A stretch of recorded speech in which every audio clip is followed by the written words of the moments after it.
left. Oh, did I laugh? Yeah, let's move both Katie and, Oh, Katie's on? yeah. Great. Did you want to start? You wanted to start with that, Jeff? Yes. Yeah, okay, great. Well, sorry, just at home. No, how it does that. Turn off your phone.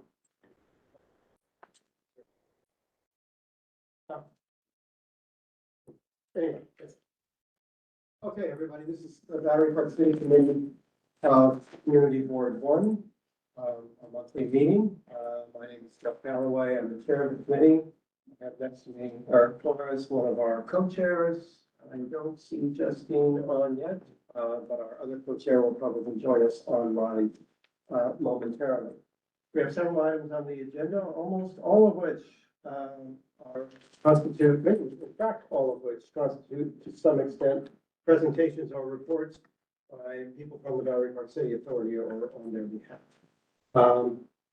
Item one, update on the South Battery Park City Resiliency Project, and I believe Katie McDougall is going to report, and Katie, I think you're online, right?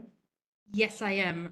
Hopefully my video will pick up. All right, great. Sorry to be doing this virtually, but so far, project is proceeding on schedule. Our work on First Place and Battery Place, that was a Con Edison directed pipe relocation, wrapped up like ahead of schedule. So now, and that site has been restored.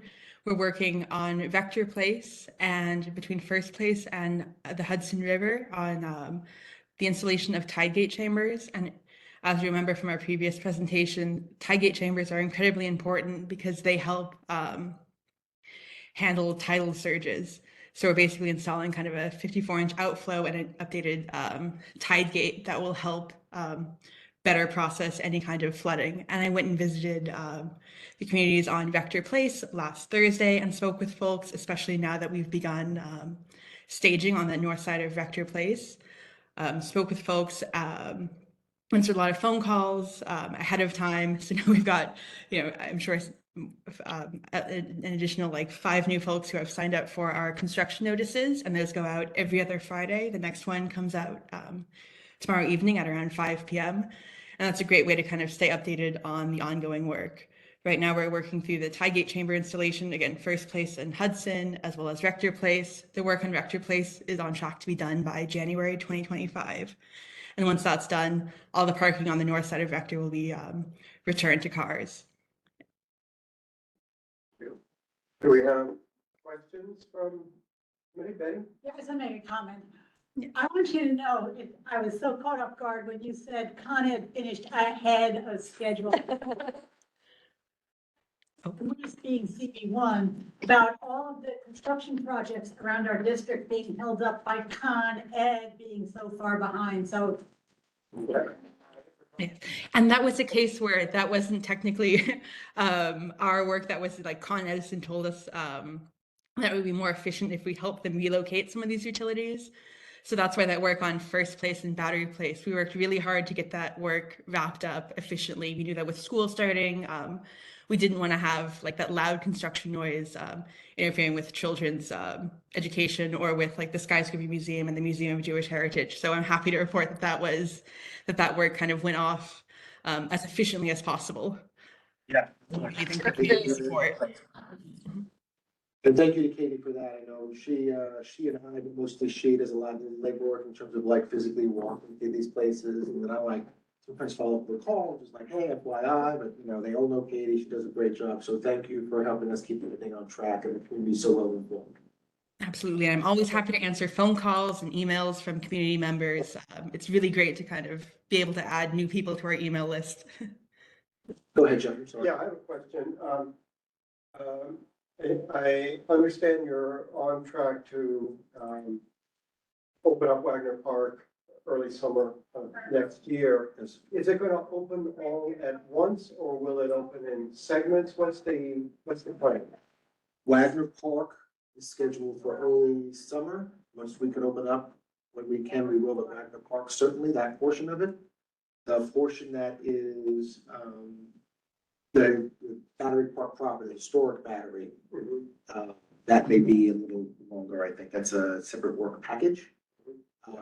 But that may be a little after that. But the idea, as soon as the work is done in Wagner, or anywhere else for that matter, and it's good, we're gonna open it up to the public. Even notwithstanding if there are certain punch list items that we have to Yeah, complete, that doesn't mean that the park or the other places can't open. So as soon as we can return them to the public for use, we're gonna do it. Go ahead. Yeah, there may be, so I'm Terrence Cho, I'm VP of Real Estate at the Authority. The park will open to the public in early to midsummer of next year. That is the anticipated date. And it does seem like construction is on track to meet that date. There may be some open areas of the park that may not be open yet for punch list items or remaining landscaping items and things like that. The community center is also scheduled to be open, and I know our programming department has already scheduled some events for next summer. The one portion, and this may be a good segue into the next item, If that's okay, we'll go right into that. is the restaurant. We would like it to open at the same time as the park opening, but we have allowed for the situation where it may not be possible to fit everything in from the time of the RFP closing to the actual opening of the park, because there needs to be time to sign a lease, do design and construction, permitting, and all that sort of stuff to get the restaurant open. So the restaurant may open later. when would the restaurant, assuming you get timely responses and no difficulties with negotiations and so forth with an operator, when would the sort of fitting out of the space by the operator be able to begin? Could that begin earlier than early summer, or is it basically gonna only be in early summer? That is a question I have posed to our DNC team asking about that. We're working that out with our expediter. The thought is though, at least, or the assumption is now that most likely fit out could probably not happen until the park is open and has received all of its approvals from DOB and everyone else who, and any other regulatory approvals. Given, I mean, the reality is though, given the time, right now the RFP is, have a deadline of January for responses. The authority would obviously need time to review the responses and conduct the selection process. So that takes a few weeks, possibly a couple of months, depending on how many responses we get. Then the time to execute a lease, time to do design and construction, it probably matches up with that timing anyway, that actual construction work could not begin anyway until early to midsummer. Do you all have a presentation to make? Yeah, you want to bring up the, Zach, you have the, yeah, Zach has it. Oh, and I can, You do your spiel about that. Your Do green spiel pointer. about the thing. I do have a pointer, and I was telling them if you all ever buy a pointer to get the green ones, not the red ones, because the red ones are not visible on TV screens because of pixels. See that? Can I give you the USB to put in the computer? Right. You have it up? Yeah, I think you got an email. oh, okay, but can I click through, or do you want me to just tell you when to click to the next slide, or can I? Oh, you have a clicker already, okay, great. What is it? The red or green? So, how does our? Nope, I don't think it, I don't think it has a pointer, but that's okay. It does. Oh, where? Hold the. Oh, okay. It doesn't. No, it's virtual. Oh, okay. All right. Because it's hybrid, so they Okay. don't see your pointer, if you use your pointer. Yeah, use right. ours, we'll also. Okay. We just get your green pointer with a virtual. Okay. So how do I progress? So in just this give me slide? give me a second to pull you up. Yeah, there's of the three attachments, Zach, the one I sent you, that's the PowerPoint, as opposed to the two PDFs is the one you want to open. This one.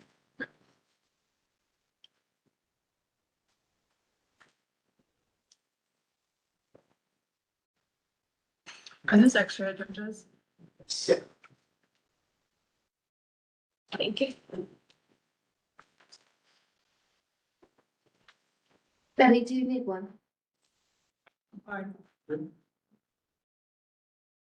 And do I just press the center button? So Correct. there's a right and a left, I think, Yeah, so, so that should work. okay, great. Okay, great. Oh, for some reason the animation's not working, but that's okay. They don't have to sit. The whole thing. Maybe because I think we have other old version. Is there animation? It's not a big deal, it's just I transition. can open it in a different. It's not a big deal, don't worry about it. So yeah, anyway, as I mentioned, my name is Terrence Cho and I'm VP of Real Estate with Battery Park City Authority. I joined the authority in August. Previous to my time at my current position, I was at Empire State Development for about 6 years, also in the real estate department there.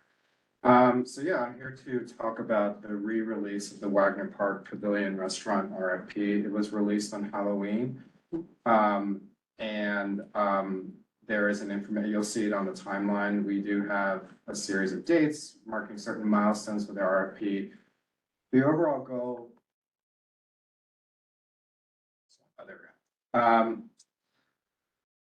I guess the animation, it kind of worked. Well, you all tell me that the animation was supposed to show just the rendering by itself without the words. And they have the word. But now you have the words kind of in the way. I don't know if you want to try a different program. So Yeah, well, you have PowerPoint itself that you go through in. Yeah, okay, yeah. yeah, Doesn't work in PDF, works in PowerPoint. yeah, that's why it has to be in PowerPoint.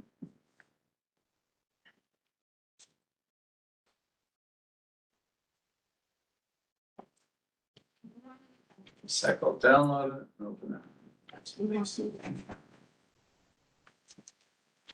But I'll continue going on. So as you all probably remember, the RFP was originally released this past summer.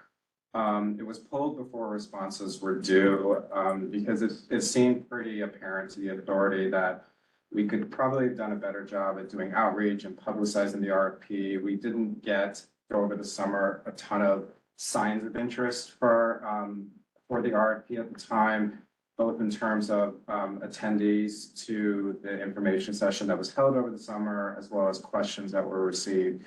So the RFP was pulled.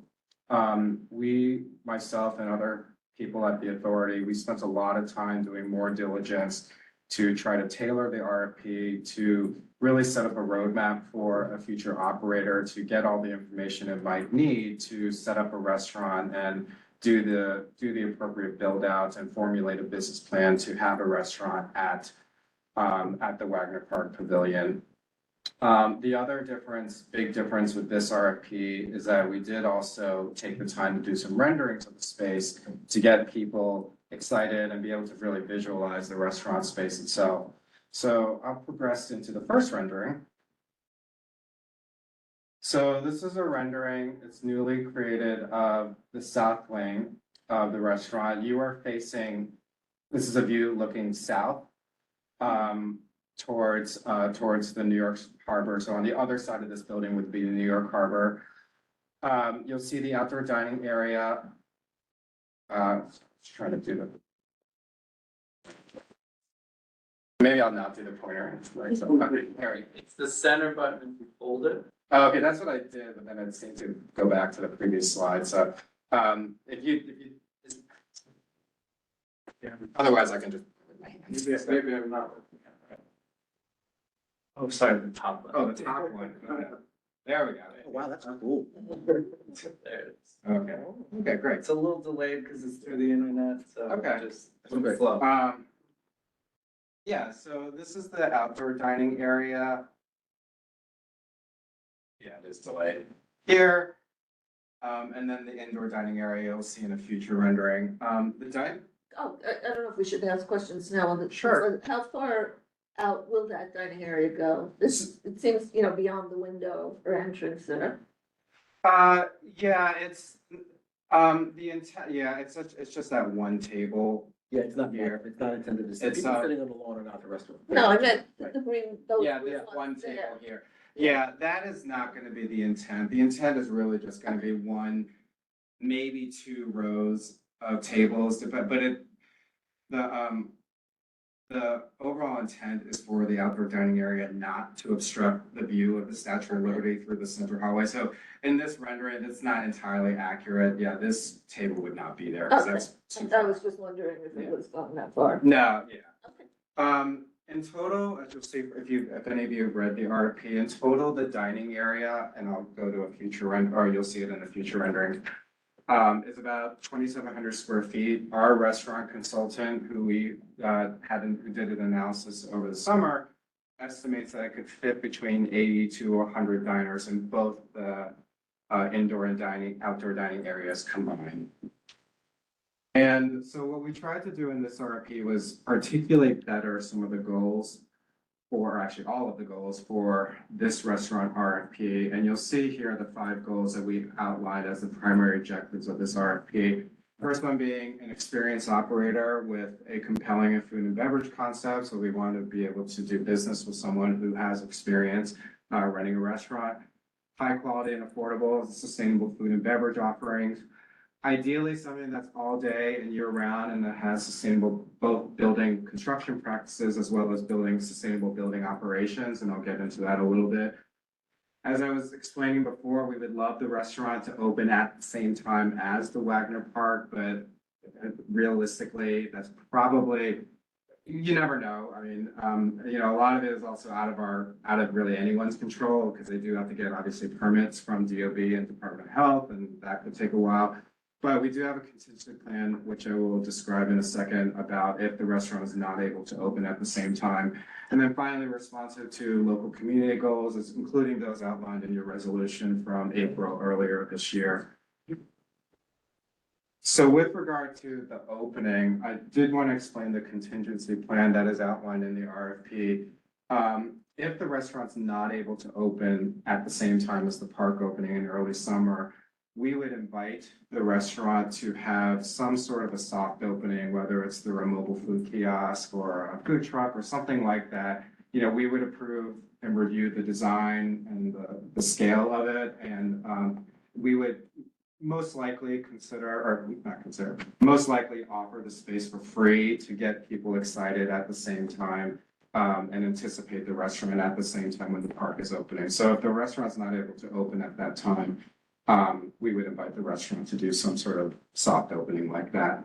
Also outlined in the RFP is that we did invite proposers to propose catering services for the community center. Oops, I went back. Community center, which is north, as well as possibly a mobile food kiosk on the roof, but we have explicitly said no events are permitted on the roof. The roof is supposed to be accessible to the public at all times.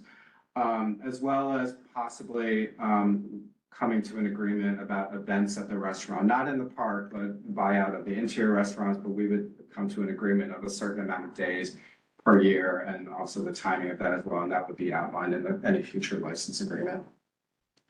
We'll move on to the next slide. Buyouts are typically covered by our licensing committee in the liquor license approval. Oh, okay. No, but I'm glad that you're keeping an eye on it. Yeah. So, you may know this already, but, for me, when I first came on, it was a little confusing for me because at least some of the terminology, what's stated as the ground floor in the RFP is actually the elevated floor. So as you all know, as part of the resiliency project, the park is being elevated. So the ground floor, the dining area that you just looked at is the park level, the elevated. And as I mentioned, it's actually more like 2,800 square feet, not 2,700. And that includes the dining area as well as restrooms exclusive to the restaurant, as well as a small food prep area. The downstairs is where the kitchen is located. About 2,500 square feet. There is also a restroom for employees there, and the 2 floors of the restaurant are connected by both an elevator as well as a dumbwaiter. Just off the top of your head, what the square footage was of Gigino's? I don't know unless I'm. It's smaller. It was much smaller. Much smaller, yeah, it was. yeah, I'm just there- trying to get a sense of. I do remember seeing a picture of their kitchen. It was tiny, and then they had that also gigantic outdoor tent Yeah, as well. And so this is at least 4 times bigger, I think, right? probably Significantly, yes. it's significantly bigger. Thank you. So we'll move on to the next slide. So this is a rendering of the interior of the restaurant. This one, you're facing north towards MJH. Obviously this is a rendering. This is the final design could be completely different, but this is, again, should I answer Tammy's question? Yeah, Tammy, go ahead, you may hold questions soon. Do you want me to hold questions to the end, or can I ask one now based on the slides I've seen? Why don't you ask your question, Tammy, and then maybe we'll try to hold the rest until the end. I was just I was very curious about the elevator and the street to park level access. One of the large concerns and questions that was had by the public and some of the accessible people, in specific Bob, before he died, was that the pitch of the ramps that go up could be very difficult, and whether or not there could be elevator access from street level up. And we were told no. So in the last slide where you talked about street level and elevators, does the elevator that gets to the street level also connect to the exterior? No, it's an interior elevator only for the restaurant. Well, can't blame a girl for hoping. Thanks. Sure. Yeah, it's interior within the restaurant, the elevator. But I will ask your question again. I think what we've been told on that is that the location of that, it's intended to be a service elevator. Yeah, essentially, yes. And the location, at least as contemplated earlier, was such that it was not practical or safe or whatever for the general public to be using that. But I don't know if that was simply because of preliminary conceptions of where that was in relation to where servers and kitchen people would be running back and forth. Yeah, that is it. I've seen where it is, and design. There's lots of innovative design solutions. I think it would be very difficult though, because I think it would interfere. I think it'd be in the middle of restaurant operations to make that elevator accessible to the public. Yeah, if it's when we do get into design, if it's something that's a possibility, we can certainly look into that. Yeah. Sure. So again, this is a rendering of the interior of the restaurant. As I mentioned, this is only a rendering. The design could be very different, but this was really an attempt because not in addition to not having renderings for the RFP that was released over the summer, site visit could also not be arranged. So it was really hard. The feedback that we got from the food and beverage industry people was really hard to get excited about the restaurant. They didn't really have much to go on. So we did have this rendering done, and there's another one as well coming up, and move on.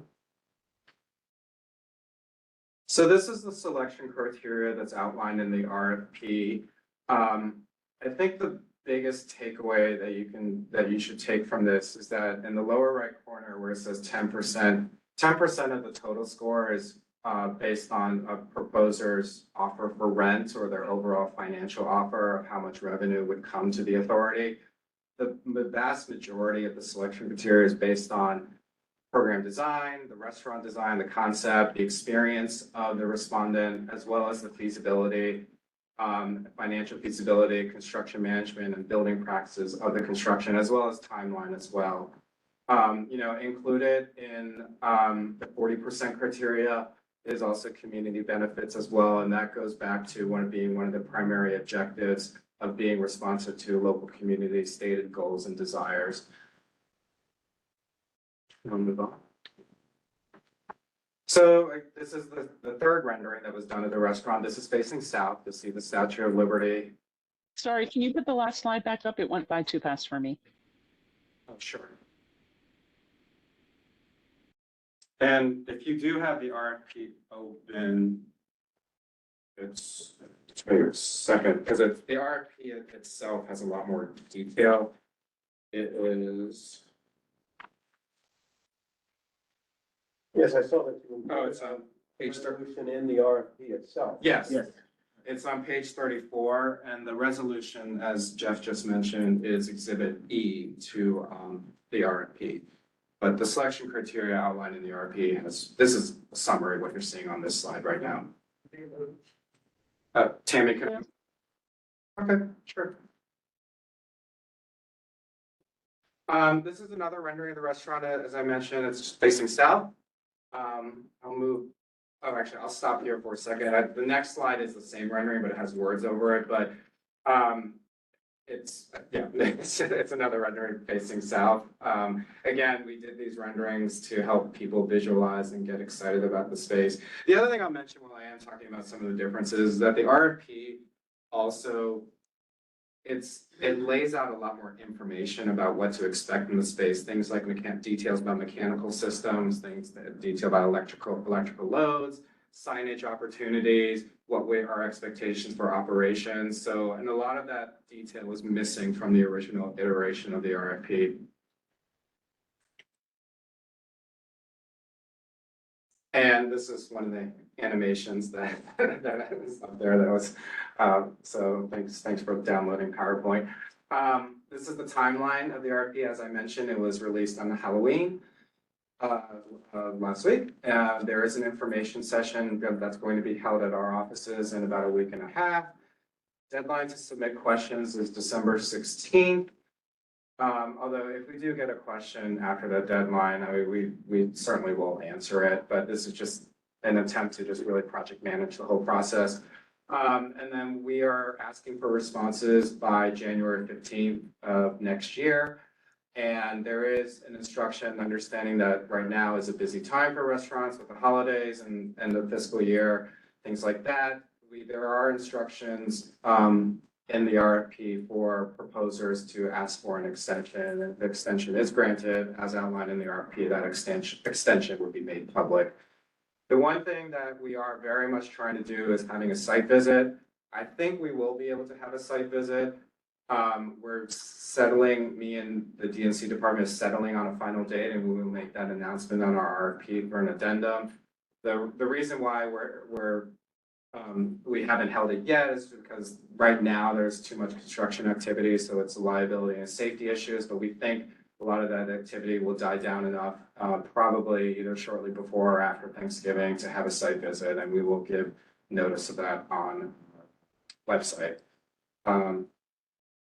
Finally, last slide is just these are in the RFPs and they need to write them down, but proposals are due on the 15th of January and should be sent to that email address, and questions should be emailed to this designated contact, Michael Lamancusa at the authority. I'm happy to answer any questions. So when I looked at the RFP, so it looks like it's in effect a 20-year lease, right? 10 plus 5 plus 5. So looking at Gino's numbers, the rent plus their extra percentage that they gave to the authority really never exceeded, except for 1 year, $90,000. And this is a much smaller, it was much smaller and it was seasonal. So it almost felt to me like the authority was subsidizing in effect based on that rent. And also when you say rent's only gonna be 10%, of the decision making. I am extremely concerned now that this is going to be year round. It's gonna be 4 times as big. I assume there's still gonna be a sweet rent deal, but that's up to you guys, obviously. That this is gonna be a very expensive restaurant. In looking at the RFP, there's no sort of, in the contract, there's not gonna be anything that you need to do this for the community. It's recommended. I didn't see anything, in terms of, I just ice cream or water or something, for the community. I am very concerned that this is gonna be a super expensive year-round restaurant that's gonna rake in a ton of money and not do a lot for the community. Would you care to address that, please?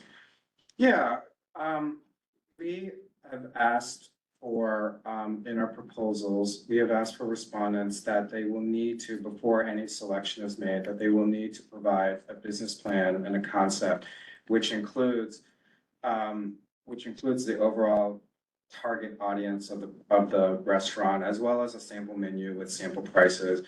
And keeping that in mind, our goal aligns with your goal, with the stated goal that you just mentioned of having something that is accessible to all members of the community and not just a fine dining destination. So there is, while it's not explicit that we would, that we are mandating a certain price level or a certain type of food offering, they are all subject to the authority's review. And keeping in mind that one of the goals that was stated in your resolution, as well as other goals that we've heard from other members of the community. Just go to that section for a second. I'm just gonna say, if it's not, I read it, if it's not explicit and it's not mandated, and then it doesn't really exist to me. Exactly. Why don't you mandate a certain percentage of profits being made to go back to us? And that community. Interesting. That's a question for Nick, not for. Yeah. But, Or yeah. at least if if Battery Park City Authority is almost in effect subsidizing rent, or even if not, Yeah. with the tax dollars, pseudo tax dollars of the community, I feel that it is really incumbent that there be some mandatory language, some explicit mandatory language about the community needs, not just as a recommendation. But Joe, I'm not sure that I follow specifically what you think. Yeah, falls in yeah. that category. Uh, Be mandatory, I mean, it already says it has to have. It does not have to, it doesn't have to, there's nowhere it says it has Well, to. no, it already said that those are criteria for selection, those kinds of things, but you're gonna, when you Yeah. mandate things, what do you have? It is mandated in other places. It was mandated for community use in the asphalt green. They have a required number of days. Many other Yeah, kinds but- of requirements. My question is a different one.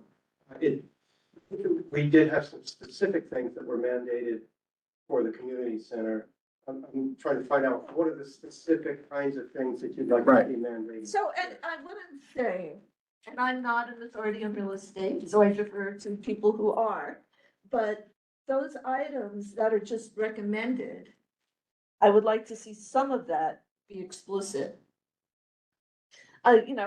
Otherwise, there is no guarantee of any of this, and they can put it in their plan for the first year and then take it out, because it's not gonna be no, it's not, The contract. it's not part of the The contract. contract doesn't exist. Let's not get ahead of. Okay, go ahead. Let's so not get that ahead of may be ourselves. part of the contract, so that would then have to be spelled out in the RFP. So what I'm saying is this has the, it seems like it's a very lucrative site. It seems like the rent is based on how it doesn't seem to be the most important, by 90% of the other factors are more important than the rent they offer.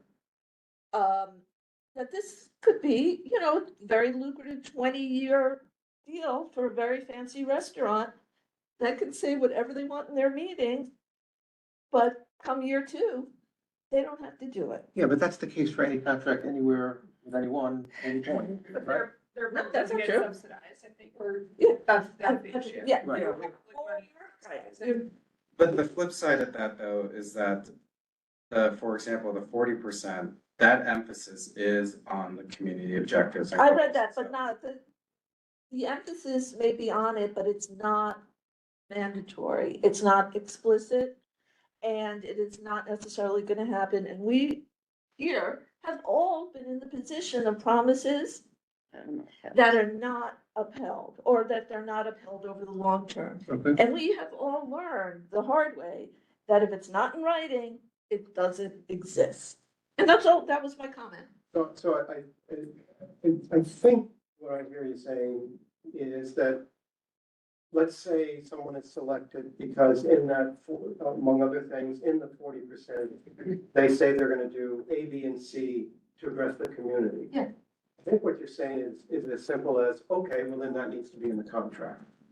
But they will do ABC.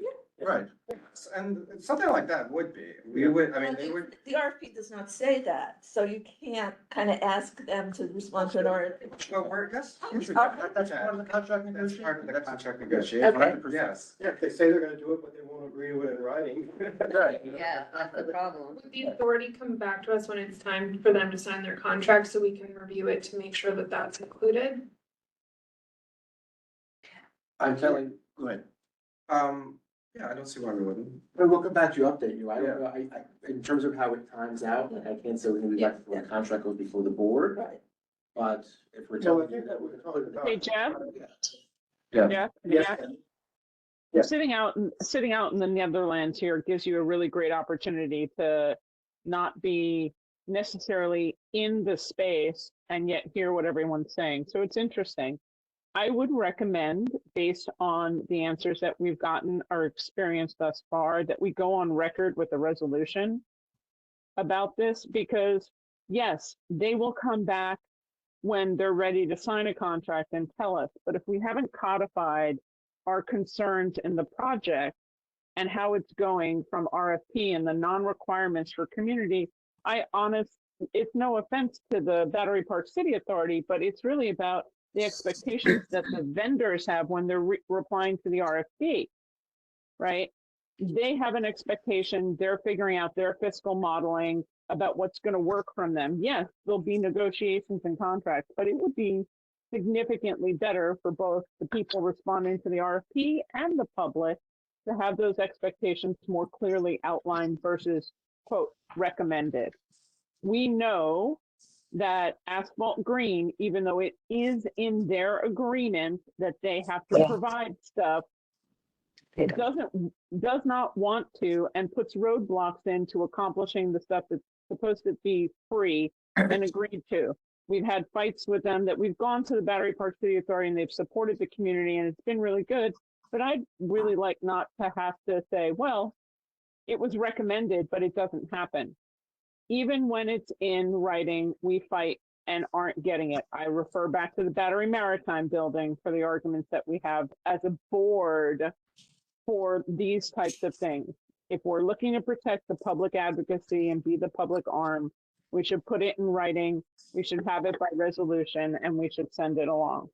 And it's not that we don't trust, it's just, it's a way to protect both the applicant, so they understand the expectations of the community, and to protect the community that we've actually spoken.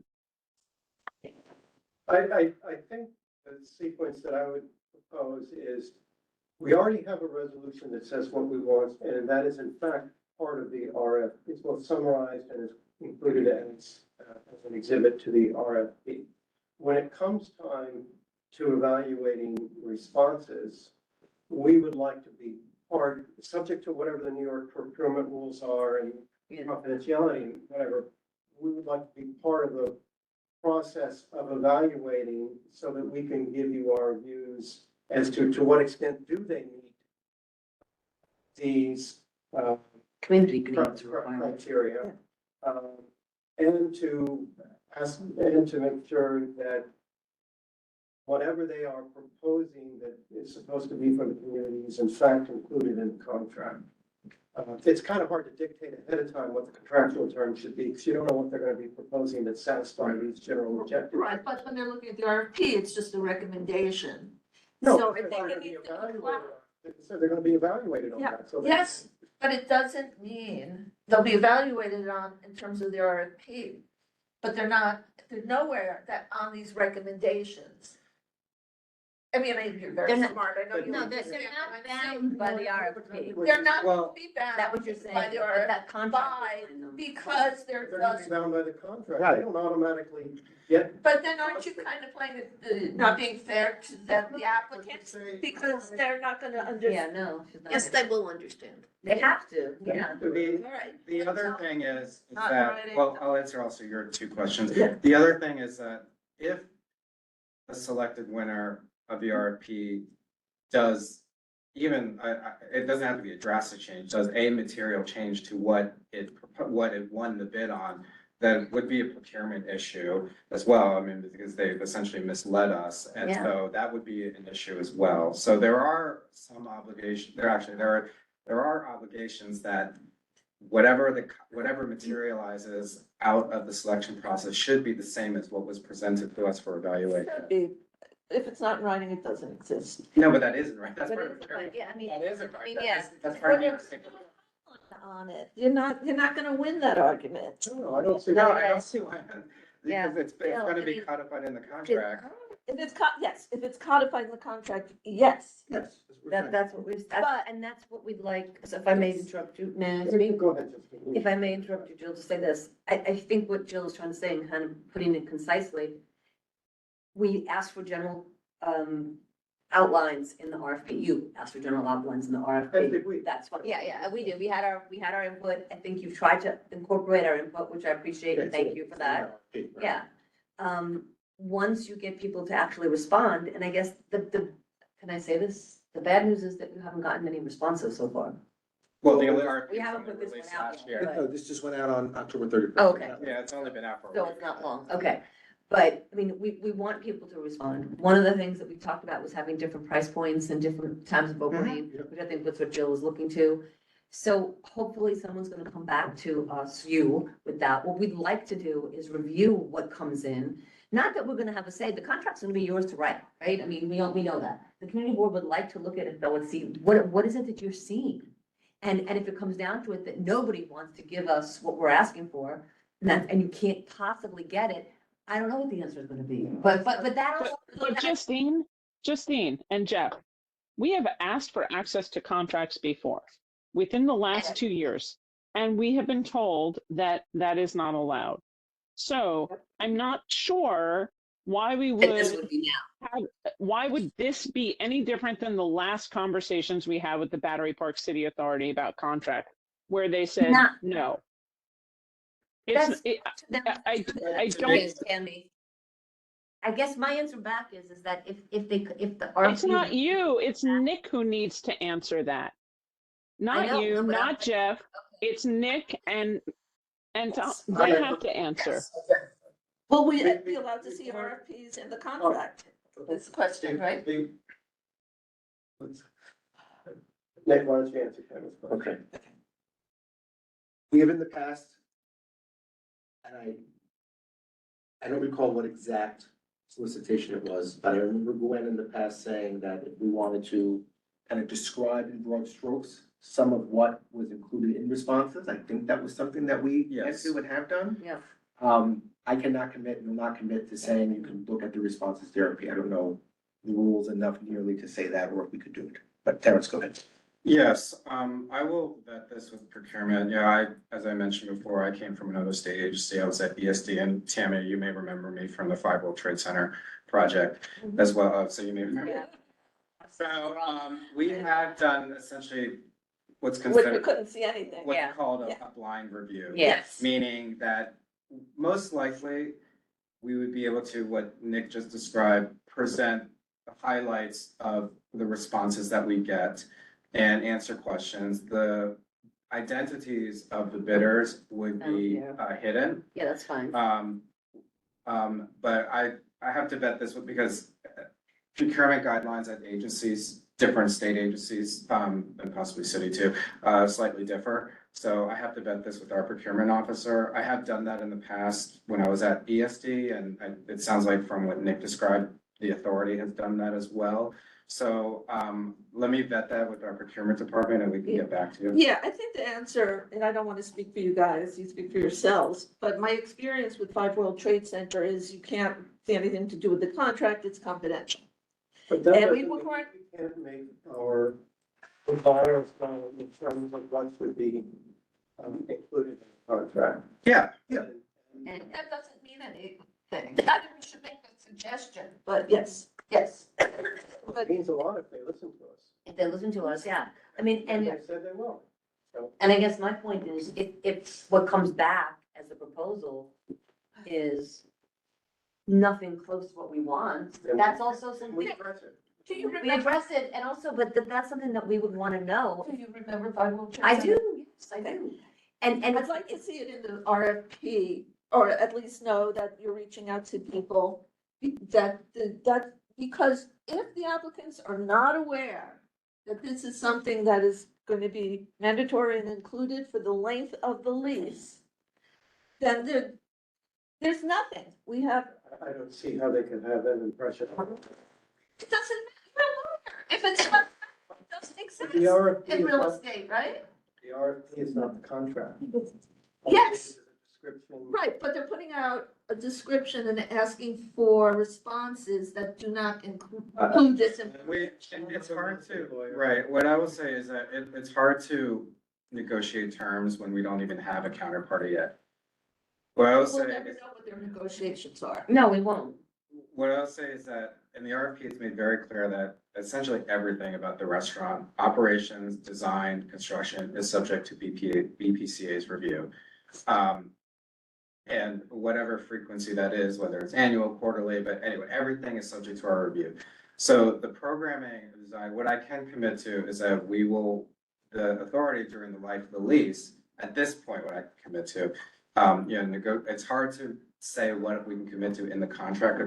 Negotiations are complicated, as everyone in this room knows, that we will maintain monitoring of the commitments that the restaurant operator makes on day one and ensure that those are met throughout the term of the license. Okay. Yes, I think those are important provisions to include in the contract, because if they deviate from whatever it is that they say they're going to do, you do want to have an enforcement mechanism. Yeah, essentially, and And they should be, Put that in writing. but they should be aware also, as the people who are responding to the RFP, that we're expecting this for the term of the lease, so that they build that into their bids. It's I in, think it's in there, Yeah, it's for the term of the lease.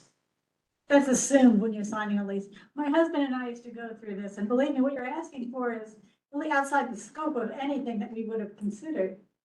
Because again, when we were bidding for a space, we were bidding against very different groups that were doing very This different. is state-owned public property. This is Doesn't not, make any yes, it does. hold on. Right, Betty talk, yeah, that should let this talk. The type of restaurant that is bidding could offer very different things than a different competitor does.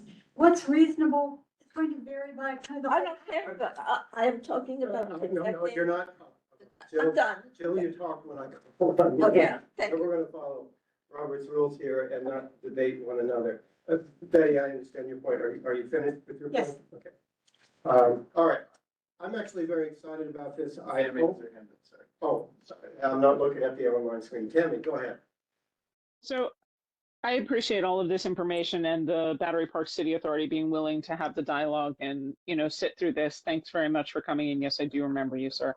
My question becomes, when we're talking about this RFP, knowing that the timeline for the completion date of the project also includes the staged and phased opening of Pier A, how does this restaurant RFP have any correlation, relation, and or not with plans currently being reviewed for the revitalization of Pier A as the public asset? they're not related. So Pier A is a full restaurant setup. Will that be offered? Has it been stripped? The fixtures and furnishings are still inside the Pier A building right now, but the tenant is not going to be coming back. The former tenant. That we all understand. That wasn't my question. My question was, is it the intent of the BPCA to strip it of, it had a lot of public dollars that were spent both underneath for infrastructure, for improvements, for everything. Is the intention to retain it as a restaurant facility with event spaces, or to change the use? We're still It was evaluating. We have not made any plans we have not made any commitments, I should say, for the future use of Pier A yet. We're still evaluating what would make sense to be the best use of the Pier A building. And homes in here every night. Pardon, what was the last part? I apologize, that Why the wasn't lights clear. on? Why are the lights on in Pier A? I was not aware. I'll talk with SME. Yeah. We'll take a look at that. I was not aware. I mean, obviously the heat has to be on, but I was not aware that the lights are on at night. I will look into that. You know, it's certainly an energy use issue. Okay. well, So I I'm think- gonna, I have one more question about Pure A then. In terms of this. Do you feel with the connections between the two parks that there would be synergy for the public realm to try and put the two of them together, as one has more event space than the other that has been utilized for catering and things like that? Is there an advantage potentially to connecting the two that you are considering?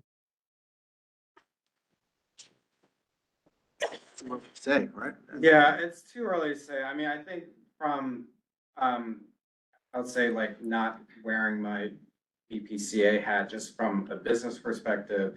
I think just from looking at the two spaces, sure, they're obviously next to each other and they both have complementary uses. Pier A itself, as people in this room know, is a difficult building, or I should say, a difficult and expensive building to operate. It is a lot of space. It's 33,000 square feet is the building. It's a historic building and it has all the issues that a historic building would bring with it in terms of operation costs. So there are those sorts of issues that may make that difficult, from if I were a business owner. But at this point, as Nick just said, it's really too early to say. We have not really thought about it in that respect yet. I appreciate that. And the reason why I asked for the link is because this is a brand new facility.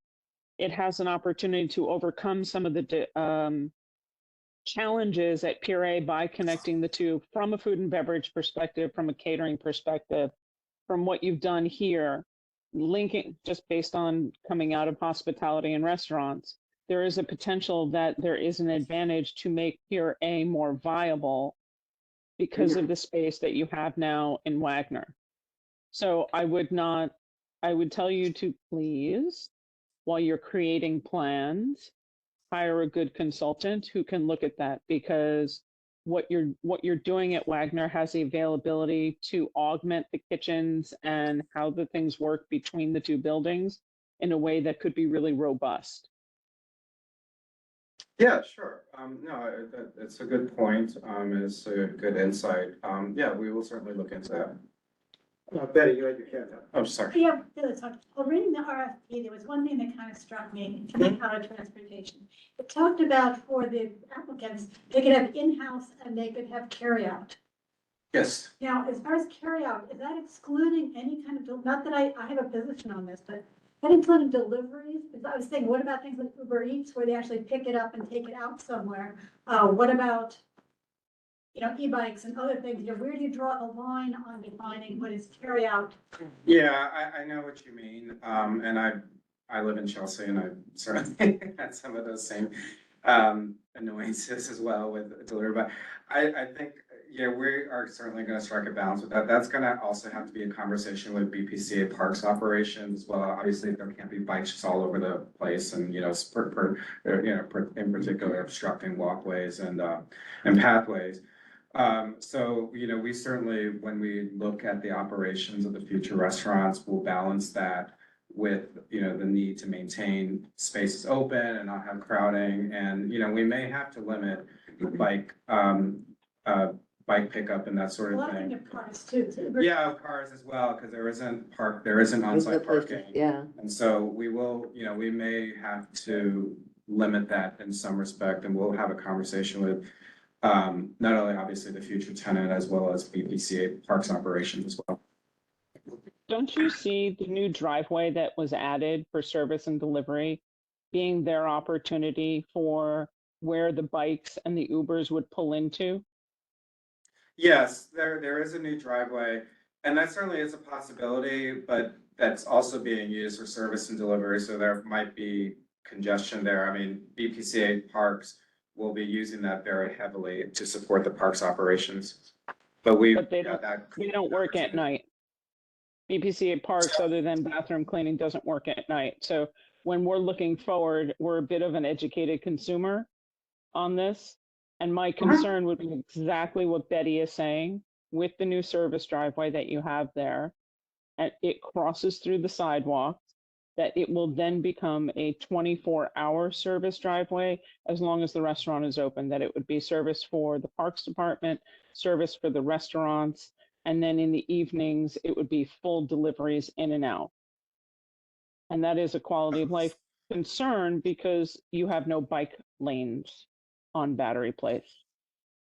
So, yeah, I see what you're saying. Yeah, we will certainly keep that in mind when we delve into the future operations of the restaurant. And, we will make sure to balance that. And if it means prohibiting bikes from parking in that service driveway because of congestion, we will do that. Well, but there's no place for them to go, but yeah, okay. I think he had a question. Oh, sorry. All right, well, thank you for the presentation. Obviously, everyone is very interested in that site and how it is run and what services it provides and how it integrates with the neighborhood. I do hope that we can continue to have a dialogue as the responses come in, and I hope you do get some meaningful and viable responses. And Can I say one? yes, go ahead. Yeah, I'm glad you brought that up. That was one point I did want to bring up is the other material difference between this past summer's RFP and this RFP was the amount of outreach that we did with the food and beverage community. I mentioned at our last board meeting that I myself, as well as others at the authority, did a lot of research to many food and beverage industry people, many probably whose restaurants many people in this room have dined in, as well as local. When you say research, was Sorry, that I meant outreach? I misspoke. I meant to say outreach. Okay. Yeah, not outreach. Well, it was both research and outreach, but outreach meaning calls, emails, that sort of thing. Sharing of the proposal. Sharing of the Of the opportunity.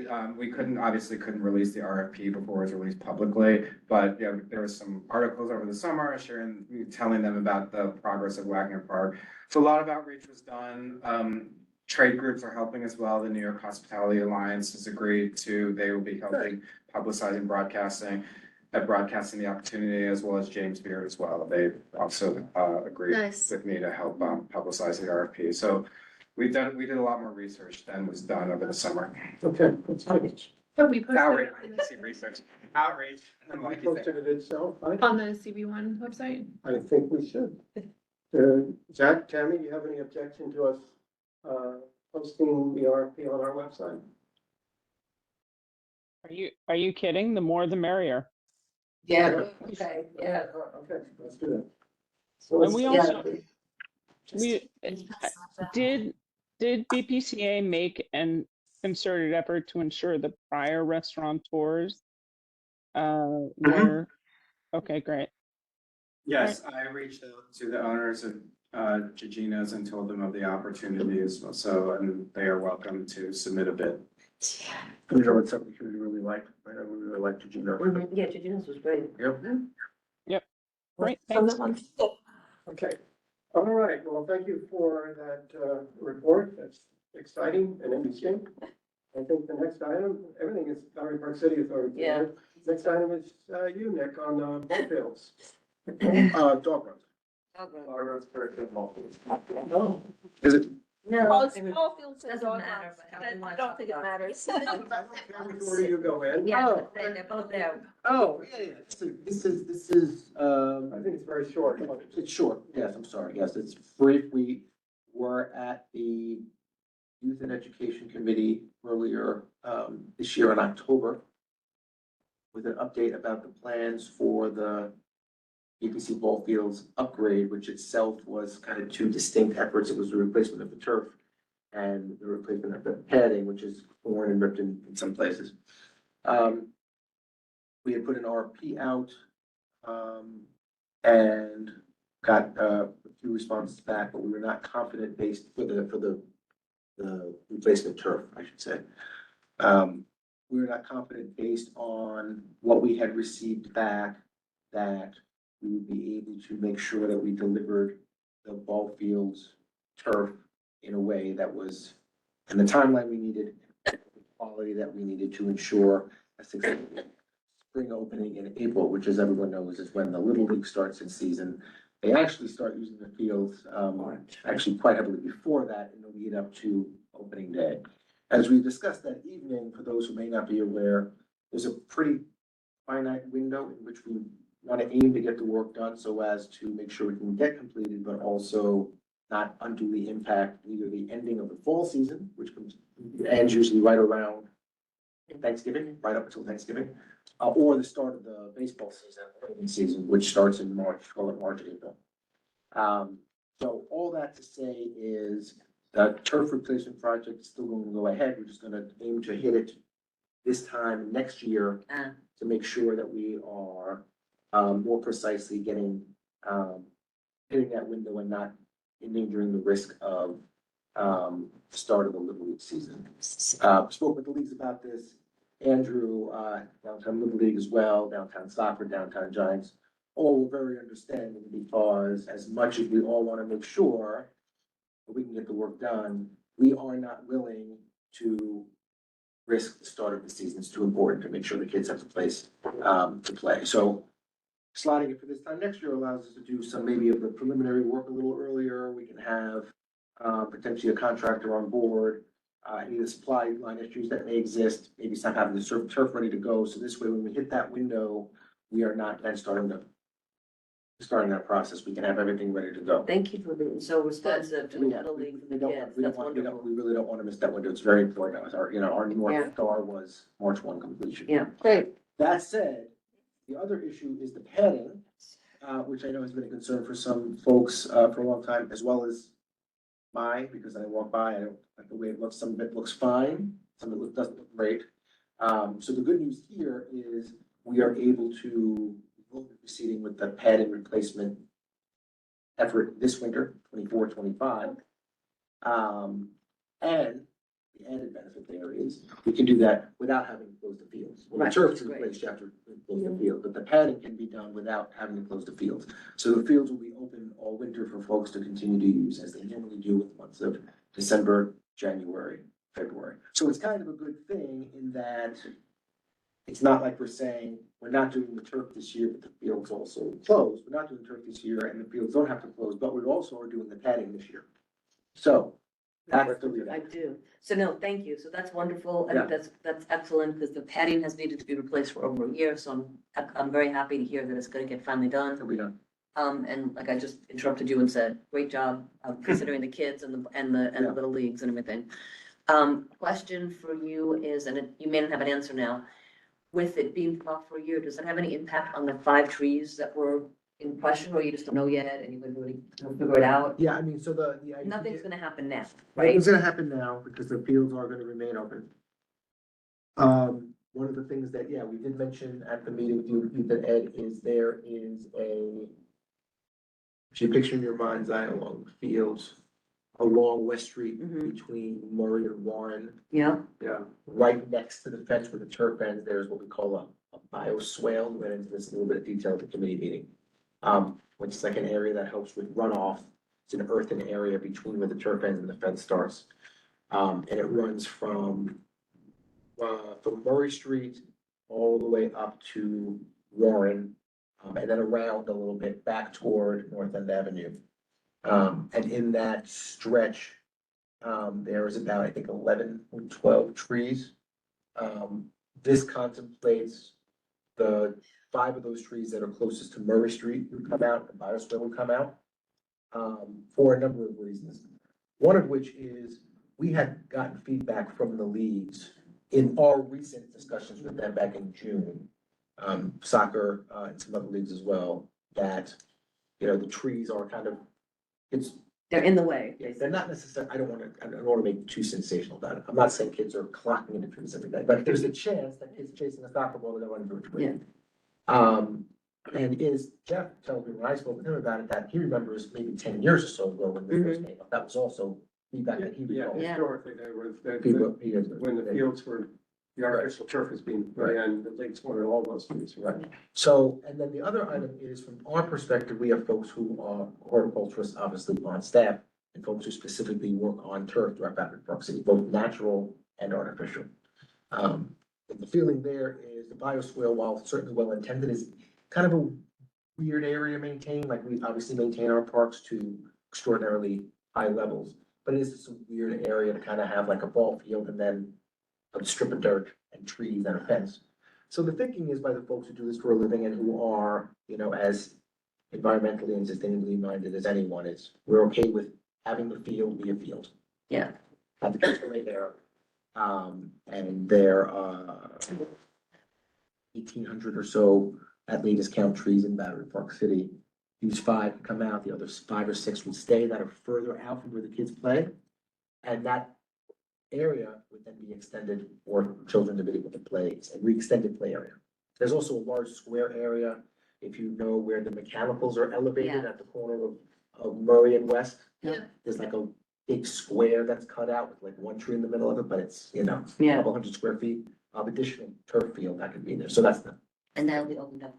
and that would be just when the turf is over, it would be only turf, but additional area for leagues to play.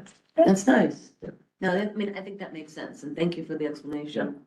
And yeah, keep that explanation, we'll live on your tongue, because Yeah, people are gonna ask about it, but it makes sense. That's the thinking. Any other questions about that? No. Questions about Lauren, I think? Oh, Tammy has her hand. Tammy. Apologies. Hey, It Tammy. does seem to, it does seem to always be me, doesn't it? Yeah. Quick question, because I have kids who use the fields, and Nick, I think he brings home a portion of the soccer field with him every Sunday because of Yeah. how much it sheds. There's an extraordinary amount of current shedding. Is that the way it's going to be? Is there any way to cut that down before, the replacement's done? I'm sure you know what I mean by shedding. Yeah, no, it's a good question. I don't know offhand. I can certainly check. Turf needs to be replaced every, call it 10, 12 years or so. So we're near that window now. Another year isn't gonna be the worst thing in the world, but nonetheless, yes, we're doing this because the turf needs to be replaced. In terms of remedial measures between now and then, I don't know. I can check. We have a firm on contract with Athletic Fields of America that maintains the fields. I can check and see what, if anything, can be done about the shedding. The one thing I will add, though, this also came up in the interim between now and when the turf is replaced. If there are other parts of the field, sometimes there's just tearing in the turf from use in particular areas. For those who are baseball or softball fans who have played the game at any level, if you have a turf field, invariably the right-handed batter's box gets torn because the majority of people hit righty, and they're hitting in the box, and that gets torn out or torn up. We should be able to, even in the interim before the turf is replaced wholesale, be able to make some of those smaller repairs. So going into next season, we won't have to say, well, we're just gonna replace the turf anyway, just live with it. We wanna be able to the extent that we can, make smaller repairs even in the interim until the whole thing is redone. That's the thing. But the shedding question, Tammy, I can check for you on. I don't know what can be done. And Tammy, the shedding that you're talking about, is it the actual green stuff or is it the black stuff? Exactly, let me share. I'm happy to share.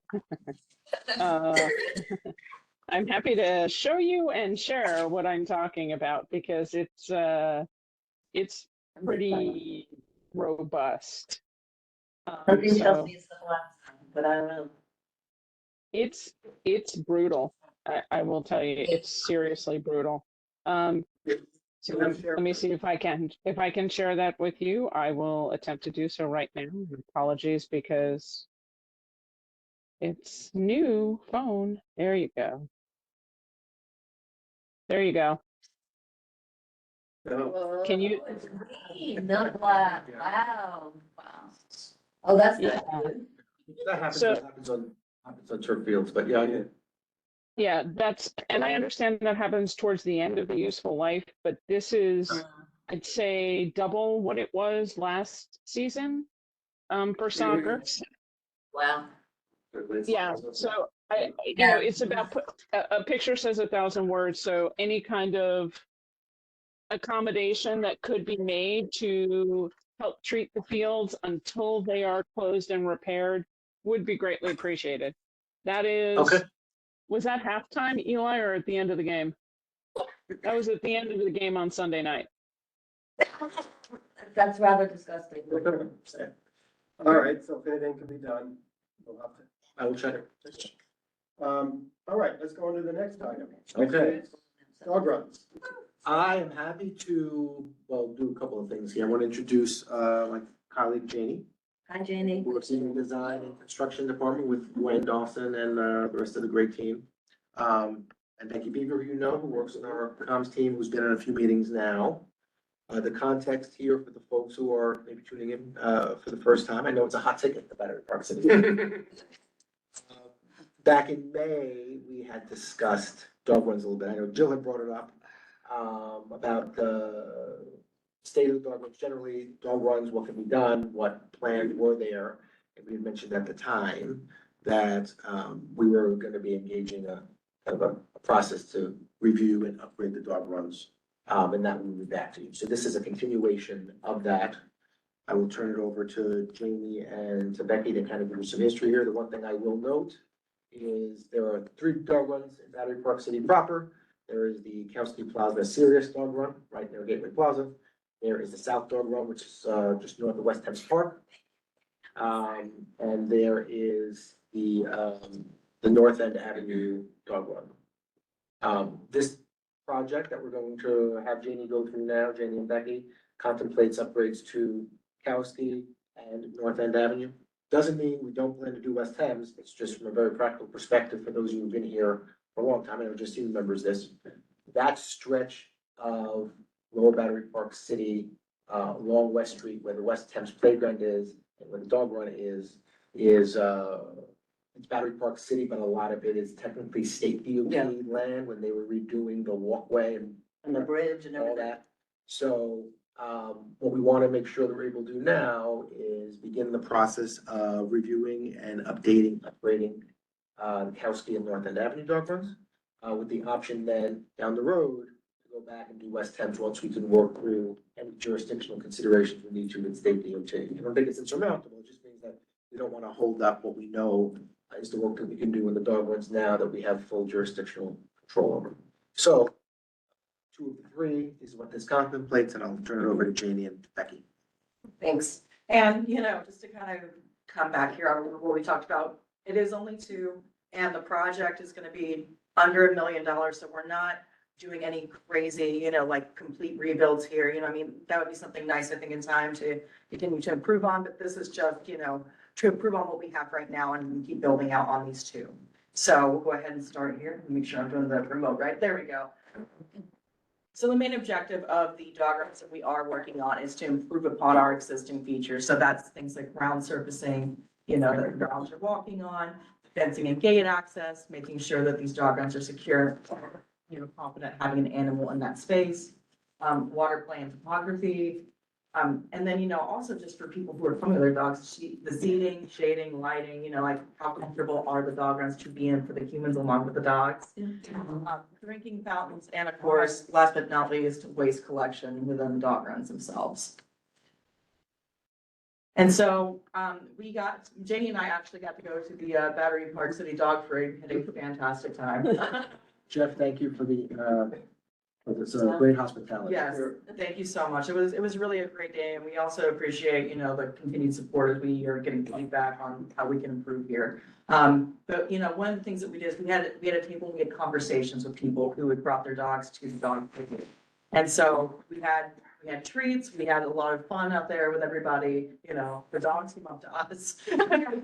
A good bit of it, so it was a really great day. But one of the best parts of the day was that we got to have meaningful conversations with dog owners about what we could do better. And so some of the frequent comments here, just for a short overview, was we had people who had complaints about water features not working consistently. Sometimes they were on, sometimes they weren't on. We recognize that. And also people wanted to see more of like what our maintenance schedule is, understanding what's happening. We do have our parks department, taking care of maintaining all of these dog runs, but sometimes people don't necessarily know what all we're doing, so that's something we also, took down, we had conversations on, and making sure that people are aware of our regular cleaning efforts and making sure that, that is something that is open to the public with understanding. And also, last but not least, one of the comments that we got from a lot of dog owners, that the ground surface in our dog runs was too hard. The dogs didn't, necessarily like the type of space that we My had. dogs cause blood and others too. Okay. Yeah, it's- Yeah, and and honestly, this feedback kind of matches what we got with our surveys. So one thing we did outside of the dog parade was we created another initial survey to go out to dog owners within Battery Park City, Yeah. to make sure we were getting further reach than just the people who were at the dog parade. And so we'll go into a little bit more of the details here, and I'm gonna pass it over here to Janie to go over our survey. So our survey had two parts. The first part was really a rating system of the features across the board at both dog runs. So, we're gonna go from lowest rating to highest rating. Water play, ground surfacing, and lighting all received below 3. The rating was 1 through 5, 1 being very poor and 5 being excellent. So we're kind of averaging out. We can do better across the board in terms of all of the features.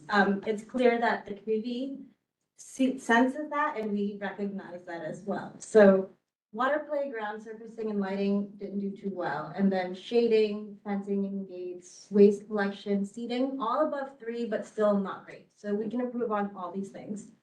So this is helpful to translate the data that we got back into something more quantitative to assess how we can improve. And then we had some open-ended questions for feedback as well. So we had 3 questions. The first one being, what do we like about the dog runs? The second one being, what can we do better with the dog runs? And the last one, really asking the community, what other dog runs have you been to that you really enjoy, that you can point us to reference as a starting point when we embark on the design process. So overall, what it sounds like the community really enjoys about the dog run is the actual community and convenience of it. Seeing other people out there with their dogs, meeting people, talking to people, it's really the human element that across the board, everybody loves, which is great. Suggestions, again, across the board, cleaning measures, gate access, and lighting could be better. And then dog owners would like to see more modern and accommodating dog run features, softer ground surface, more play elements, such as agility features and some topography, for the dogs to engage with. And then some functioning water play and drinking fountains for both dogs and humans. And then a list of other dog parks. I mean, I pulled some photos at the bottom too. Chelsea Waterside Dog Run is a very popular one that was mentioned. Jemmy's Dog Run at Madison Square Park and Tribeca Dog Run at Pier 26. All have the elements that people seem to be looking for. And Jemmy's dog run, is that green, is that turf or grass? I think that's the turf. It looks like that's turf. Yeah, it looks like turf. That's my question in a minute. Okay, so we know that we're gonna be upgrading all these components to the best that we can. And so we have started the procurement process of bringing a design team on board, and we're looking to kick it off in the new year. We're working through contacts at the moment. And I'm really excited to get through it because I'm looking forward to doing this project. So schematic design, when we start, schematic design will be assessing the existing condition and having our consultants create a report on all the recommendations they see just from initial assessment. And then from there, we'll develop a design, engaging the community and your feedback to help, define what it is that we're looking to achieve in terms of this upgrade and improving upon what we already have. And then finally, construction drawings, which will finalize design, put it on paper, and we'll bid it out to build. The construction, we're hoping to start in the fall of 2025. That part is a bit unclear until the design sort of fleshes out. But one of the goals that I am keeping in mind when it comes to the construction is that we don't want to have all the dog runs closed at the same time. So I know that it'll be phased. We will do either Kowski first and then North End Ave, or vice versa. But we need to have as many of these amenity spaces open for the community and public as we can while we're doing this. How long will the survey be open? We just got it somewhere. It's open, it's still. It's still open right now. This is just for, we just took the data that we had to come to this meeting, but we're still taking, you Like a know. month, a week, a Yeah. day. Yeah, yeah, You know, we'll try and bring the averages down. Yeah. Don't I try don't to pull it in. think mine Don't in. try and pull it in. Don't give us a bunch of one. I will- Yeah, right, there you go. There were more than Give a it two couple stars. people that said that their dog's paws were bleeding from the concrete. Yeah. A lot of the feedback for the open-ended, how can we improve, we're hoping for like sand, gravel, grass, turf, anything more natural than the concrete that our city streets already provide. Can you Interesting. repave it? Oh, I'm sorry. I didn't know you were Oh. still asking. Can you repave it in the time being? Because right now, Kowski, I guess it's gonna possibly close or not during the. Let me check and see. Resilience. It's chipped, just chunks missing. We did I mean, something I tripped similar. and fell, I was fine, but I'm just saying, you know, if I it think were. it has that right-of-way service or whatever, you may be able to just We did, apply a new code. we did a couple of times, you may recall, might have been the last summer or something before we did this at West Thames. Where we kind of just smoothed it over, but let me see, let me talk. to Yeah, Ryan that and would see. be really helpful. And then the other thing I am sorry, Justina, we're gonna add also, QR codes at the dog runs that people can just scan, do the survey that way. Great, That's right. Great. There, we might as well just. Get it, yeah, exactly, that's a great Yeah. idea. I'm sorry. That's a good idea. No, if that's okay with you, I don't. No, that's fine, go ahead. My question is, as you're actually redoing it, can you build resiliency into the underground? So what I'm gonna ask is, what I've heard from people is not, well, people will say turf, grass, sand seems gross to me because it's gonna sit, Right. whatever the waste is gonna sit in it. But grass, and if there's an area underneath it where water and stuff could collect, so I don't know if that makes any sense. You know, resiliency people who are not me need to, figure that out underneath, but having it be not just, even if the top of it is whatever, concrete, A type but of then permeable grass. surface. Yeah, But do something permeable, let the waste, especially the urine, go down, water the grass, you can do stuff that way, and that will alleviate the paws bleeding and being the hard surface. You'll give some concrete, some grass, and you're also doing more to alleviate some, I'm gonna call it a bioswale, it might not be the right word, but you're gonna have stuff underneath it. And it doesn't have to be deep, right, we're talking about pee from dogs, so it's not a lot, but I think about that as a thing. Good. I don't. I don't know. I hear what you're saying. I can't promise that. I know that Kowski has mechanical vaults. They may right? have nothing available. I mean, the initial assessment report, we're gonna have them survey, I don't know what utilities might be underneath the North End Avenue one either. No, But I do agree that that smell that you can get rid of. you can't get rid of, it's gross on the top of it, and then if you do put in turf, forget that, that's just gonna be disgusting. Yeah, But if you put in grass, it may die, but if you have it where it can go down, Mhm. not a lot, not deep, but I don't know, it's an idea. I mean, we're not the first, entity that would redo a dog run, some of the other Correct. examples exist, so this has been And done then before. I guess one more quick question is, with Pulaski Plaza, anything you do now, is that gonna be interfered with or be messed with the Battery Park City North and West Resiliency? No, it's a great question. I think the idea obviously is to face it, so it's not, but go ahead, Janie. We will work closely with that project to see how, I think they're still working through Yeah, we're not construction done yet. logistics with Turner. And so however that falls, we're going to try to work either around it or hold off and wait till they finish the work until we come in, or do the work, have to close it while they do the work and then reopen. We'll kind of have to assess once we know better. That makes sense, but I guess Inform the sequencing, whether it's council that goes first or No. not that goes first. totally makes. Yeah. Just would hate to have you fix it unless it's gonna be just a painting, like painting the coat Right, like right. Jeff and Jill were talking about, and then do it all over Yeah, again. no, I don't- Yeah, you don't wanna waste that, that's a waste of money. Okay, cool, thank you. It's a matter of, like, when that timing comes, can we wait until after however long we need? Right, Or is it worthwhile to get it and then open and, maybe only open the weekends when the construction is not happening? I don't know if that's the case, but it might have to be more orchestrated if waiting is too long. Mhm. I think we have a Yes, question. about Pulaski Park. So because you're gonna start construction in a year, maybe 18 months from now, does that mean we're gonna have another year without the water feature working? Where we have to use a hose and drag it over and pour the water in? Or can you fix the piping? I don't think that it would be wise to fix things piecemeal. I think it makes more sense to renovate fully. I know there's a lot of pitching issues as well with the flooring, so I don't know that it's the best use of our resources to fix something like a water feature, which has more involved components. And I think the doc seems to still be happy with the temporary hose. Yeah, let me check on that, because Jane saying is true. I know I've personally gotten complaints sometimes about it. I've gone down there and sometimes just like the button is stuck. Yeah, maybe a simple fix. And sometimes, so sometimes it's not as much as necessary doing something that complicated. Entire season. It may just be sometimes the button is stuck and I'll ask Ryan and we'll just like unstuck it, so it's unstick it, I should say, so.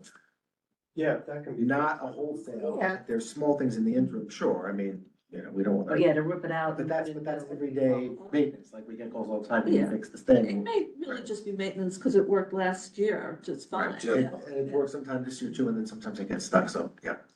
Okay. I can take that back and the smoothing over. Is that guy popcorn, by the way? Is he a bag of popcorn? What is it? He is chicken. Oh, he's chicken. Yeah.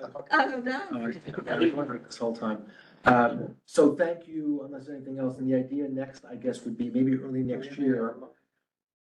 And we can work through with you all the schedule, maybe make sense, early part of next year.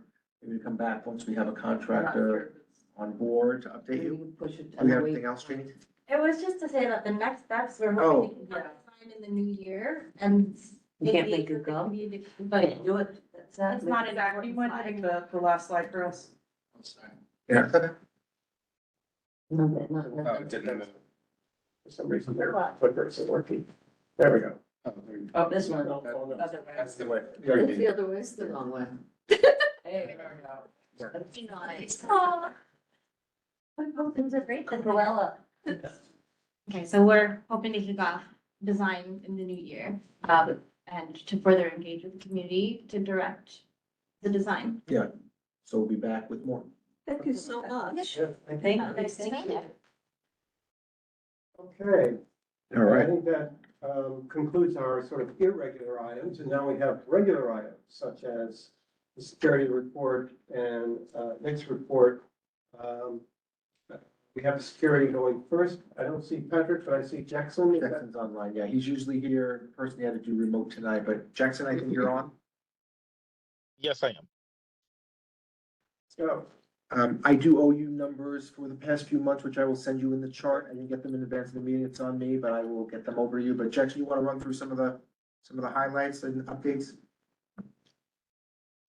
Yes, of course. So everything, at least well, from last time we spoke, I don't remember exactly how much was touched on, but everything has been very current and very consistent with numbers. I mean, with issues and incidents, we haven't really had any major issues or incident happening in the park that we've been aware of. I know the team is outside every single day doing their rounds and their perimeters, so hopefully everybody does see our staff there, and we are there to help everyone. I know recently we had an issue at the ballpark with the spike, and we are there. We are actually building a plan so this cannot happen anymore. And we are trying to figure out how we could use our resources with the police force to have a faster response time in this instance, because we are prioritizing the safety of the children first, or anyone that's in the park. Because of course the bikes is a safety hazard, especially them being electrical bikes. It makes it more of a risk. So that has been one of the only things that's been going on recently in the park. Everything else has been really, really steady. I don't know if you guys have gotten any issues or complaints. If you guys do, I would definitely love to hear them so we can know how we could move forward from those issues. Justine? Can I just ask you a quick question? I'm sorry, I might have been distracted. Excuse me if you said this. But what are you doing to prevent them? Are you trying to stop the bikes from even coming on the field? Because I'm assuming once they're there and they're determined to ride back and forth on the fast bikes, it's like Keystone Cops chasing them. That's crazy. Is there a way to have someone stationed maybe at either end to say, no, you get off the bike, you can't bring an electric bike in here? Go ahead, Jackson. So what we're gonna be doing, we're actually gonna, while it's peak hours and the most busiest time with the kids and after school, we're trying to have more officers and ambassadors inside Bullfield. So we're trying to have both of the exits covered and have our guards inside just in case if they do slip through, they can't get inside, or we try to lessen any harm that can happen. That makes sense, because yeah, they were brazen, it sounds like. They were brazen, they were obnoxious, they were fresh. And this is what I'm hearing from people who experienced it there. And the cop, that the Allied and the cops were chasing them on electric bikes, which you're not gonna gas them. No, Also, of course. Jackson, you had something that, this incident, I think, was over a weekend, but there was some incidents, I think, or observation that some of the local kids maybe doing it. And again, it's not the point of favorite, kids are kids. Kids are kids. One of the things I think Jackson's gonna try to do, Jackson, correct me if I'm wrong, is after school hours as well, just maybe having a presence at the field. as well. Yeah. If kids get out of school, they're on their bikes, Yep. just, remind them that they should be on the fields if they try to get on. Is that right? Of course, definitely. Yeah. We're definitely trying to see if we could get more signs also, so we could just have them visual. And we're trying to have, I'm gonna put my number there so you guys could, if whoever is running Bullfield at the time could give us a call if any incident happens, and we could have a faster response. That's one of the main things we are focusing on, is response time to get to Bullfield. Yeah. Thank you, no, that makes sense. And yeah, I like the idea of more people, that's a good practice, Yeah. because you wanna stop it before it starts. Yeah. I mean, they're kids, right? They're kids, But again, right. Nonetheless, right, I mean, the rules are the rules, we want everyone in the field to be able to enjoy And it if they without. keep doing it, you wanna figure out who their parents are. That'll be the next thing, to say, hey, this is what your kids are doing. Right. I wanna know, it's one of my dear children. And so Jackson, is that your report, or we kind of interrupted you? I didn't know if we interrupted you at the end, or. No, that's the report. It's really not a lot that's been going on. It's just, I'm trying to, of course, build a new plan with the team and train the team on how we could do certain things, because of course, I know the safety issues, but we can't chase the kids in the bike also for a safety hazard for them and for everyone. So we're just trying to find a whole new plan, but that's mainly it with security, of course. We are here, so if anyone, like I said, if anyone has any other concerns, any questions, or anything specific they've been seeing, we will take that. Thank you. Jackson, I have a quick question. Of course. There's right where, Battery Park City and, the Wide Eye meet, right near West Thames Park, the low lawns in between West Street, there's an area where there was a little community hiding, and they're doing heroin, and they're hanging out right in front of 50 West Street. Is that the median? It's right in the median, between the north and the south. And I've told the police many a times, the doorman from 50 West, I spoke to, the head of security at 50 West. The people's parents have come over there, some young lady's parents, she tried to get her into, some sort of treatment. Really? But So they're every children. time I walk across, and they're there during the daytime, at night, whenever the weather's nice, they're hiding right up in there. It's a little encampment. They bring furniture that they get from behind 90 Washington, and they build up a little community. Teenagers? Or? We don't know. I didn't want to say young adults, 20s, maybe Okay. 30s. Okay, wow. Where should get you in touch with the first precinct, if you haven't It's already, not, right? it's not in West Thames Park, I think it's on the No. Kentucky Promenade. No, And It's it's right on the highway, right? It's the highway itself, median between the The roads. median Oh, wow. between Route A North and Route A South. South, wow. My neighborhood, right. Oh, that. The planted median, which is not Battery Park City, but nonetheless, they didn't know about it. Yeah, no, I know what you're saying, yeah, it's in the middle of the street, We'll, basically. get the first precinct involved. That would be a great thing to Yeah, do. Let's make sure we have So these. it's not the jurisdiction of Allied, but. No, it's outside Battery Park City, but Would it- nonetheless, I mean, If now that I it's know about it. Kentucky Parkway, it would be. Yeah, if it's inside Battery Park City, if it's west of West Street, it's us, but if it's on the median, that's Yeah. nonetheless. it's On the left, yeah, exactly. Which would need to be involved anyway, if it involves drug use, so. Yeah. That's great. Oh, Yeah, send me the info. Yeah. Great, Appreciate it. okay. Tammy? Okay. Yeah. Oh, sorry, I'm trying to be patient and kind. So Jackson, I'd like an update. At one point, we had in the plan with Allied Universal, there was a program training some of the supervisors and some of the other team members to be able to issue tickets. Yes. B, have a higher level of responsiveness, responsibility, and enforcement.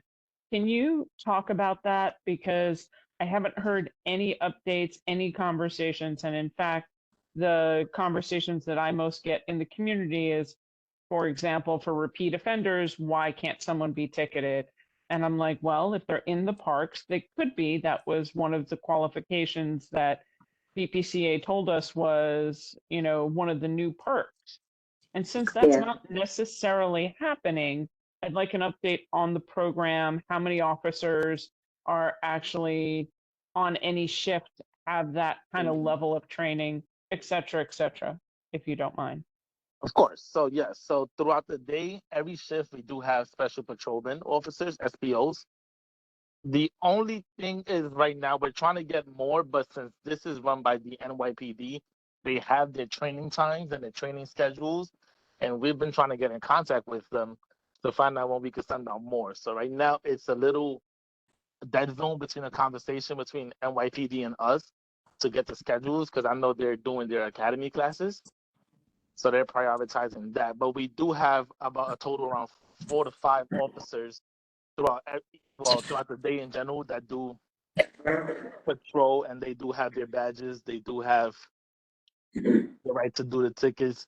I've been sending them, actually, you guys may not see them because I've been trying to get more tickets and get active. We send them with undercover uniform now, so they're on street clothes, but they do have their badges on their neck. So what is tending to happen, and we're noticing, is they're remembering the faces of our officers. So by the time, of course, we approach, for example, I was just literally walking around with the SPOs right now before the meeting started.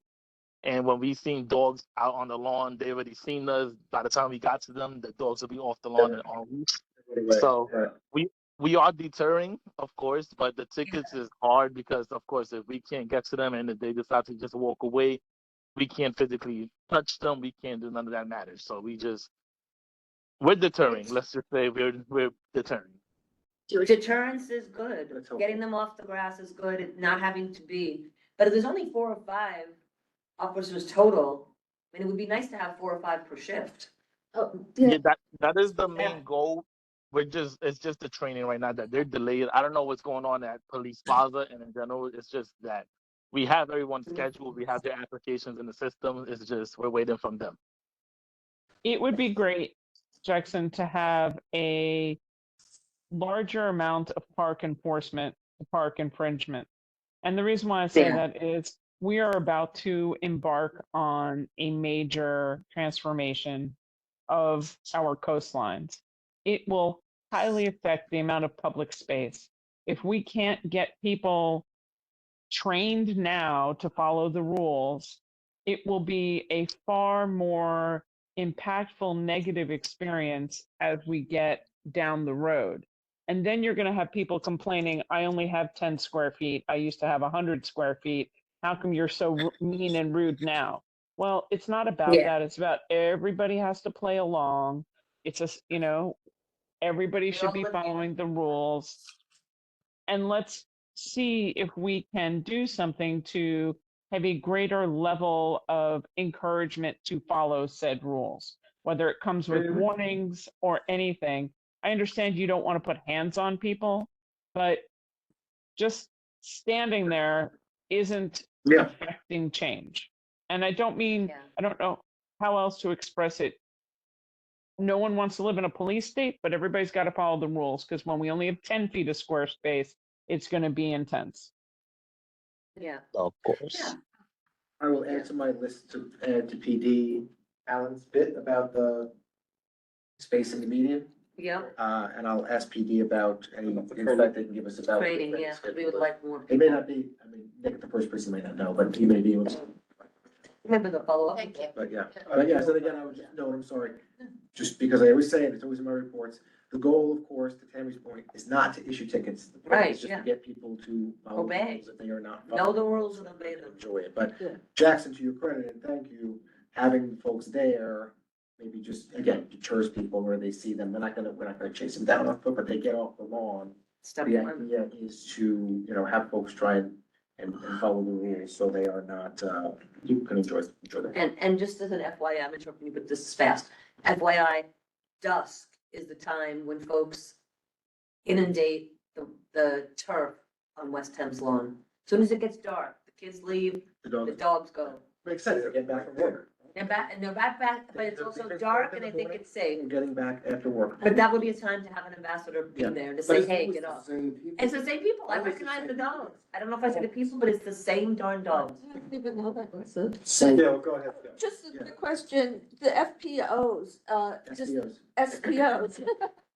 Does their shift end at like a certain, like, are there SPOs on duty around the clock or do they end at 9 PM or something? What's the schedule like? No, it's 24 hours, so they're around the clock. We have SPOs overnight. Thank you. Thanks. Yeah, but we need more than one, you know, Well, if we can get the training. Yeah. it'll happen, yeah. So, all right, Nick, your report, you're up. All right. Zach, if you would kindly. You'll be happy to know I shortened it a bit. Yeah. Gabby has you in mind for that one. Couple of highlights, and some of the things actually we already covered, so it's even more of a bonus. Hmm. All right, you scroll to the top there, just a couple of things for us to be aware of. You'll see the first picture there. That is some of our students, and families, and teachers outside PSI's 276 on the 24th to celebrate the step off of the New York Liberty Oh, yay. Championship Parade. Uh-huh. Really great shot. We were glad to be a part of it. And just I thought a really nice thing to leave the report with. So that happened on the morning of the 24th. And then scrolling down there, Zach, just some updates for you. So the Northwest Battery Park City Resiliency Project. Thank you to all those who attended the DES hearing in September, as we know. Thank you, Community Board 1, for your very lengthy and well-considered comments to the DEIS. And those comments will be, all the questions we receive will be addressed in the FEIS issue we're shooting for later this year.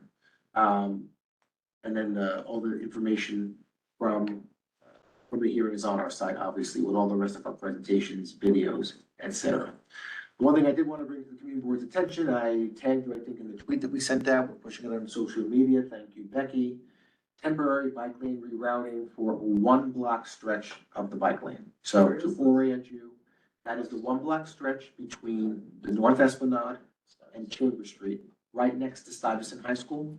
There is a wide plaza there known as Stuyvesant Plaza, which is actually a big space. Yeah, And part of that has a very long city bike rack. yeah.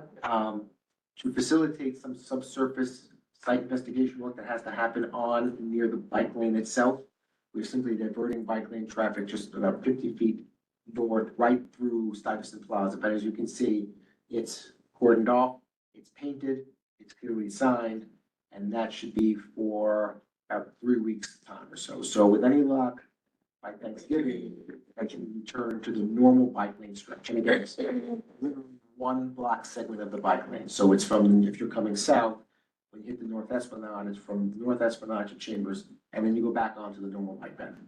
If you're coming north, it's when you hit Chambers Street, you go on this 1 block segment till you get to the North Esplanade, and you go back on the bike lane. You can see at the end of that picture, actually, it starts turning back. That's looking. So this is north. adjacent to West Side Highway. Adjacent to West Side Highway, Yeah. instead of being West Side Highway and the bike lane and Stuyvesant Plaza, it's Stuyvesant Plaza. Got it. People tend to word it Yeah. They even do. with the new. Oh, are you asking, do they? No, I know. Oh, okay, I mean, this went in, I wanna say Tuesday, Wednesday. Yeah, no, I a know. day or so? Okay. Yeah. Are you closing off those city bikes? No. Or are they city bikes gonna are available. remain active? City bikes are available. And where are the bikes then? Behind us? That would, that's, okay.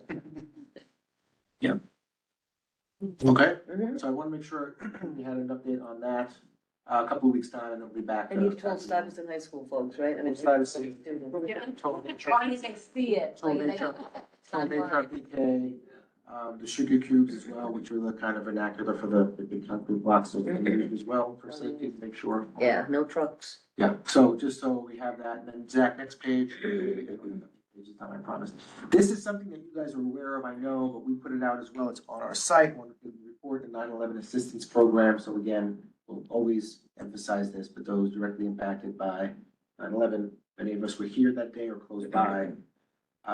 Programs are open to all individuals who are living, working, visiting, or attending school in the exposure zone from September 01 to May 02. So if you have any information or want to find out whether you're eligible, click on the ny.gov/September 11th. We'll keep that in there as a recurring item. Folks, we wanted to make sure, we made a push, governor's office is reminding folks as well. We wanted to make sure that we push that out to you. Pete?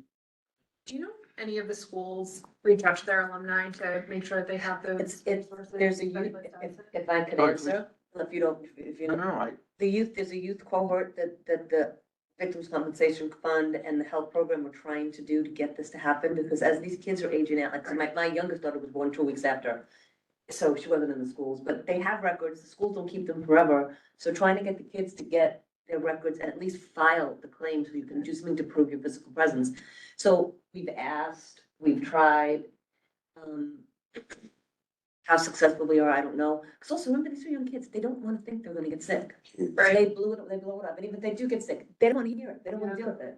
Hey, And so Justine, it's- Yeah, you know what might be interesting? I know DOE only has records, but it might be interesting if not only the broadsheet, but if there was a letter that we can circulate to all the PTAs and that Nick wouldn't mind helping out, because they have an email list of people who lived in the neighborhood. All the local school elementaries are zoned. older people, the older people.